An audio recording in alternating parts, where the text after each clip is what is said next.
చింత చితిలాంటిది.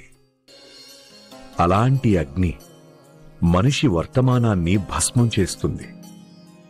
ఒకవేళ చింత వల్ల ఏమైనా లాభం ఉంటే అప్పుడు నేనే స్వయంగా నిన్ను చింతించమని చెప్పేవాణ్ణి.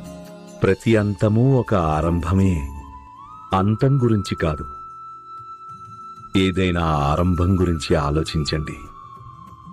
అప్పుడు జీవితం ప్రతిరోజూ పండుగే. ఇది ఏడవాల్సిన సమయం కాదు. నువ్వు ప్రతి కార్యము ధైర్యంతో చెయ్యాలి.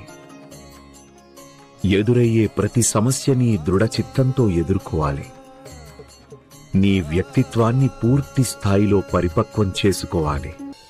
నేను కేవలం నిన్ను రానున్న కాలం కోసం సిద్ధం చేస్తున్నాను.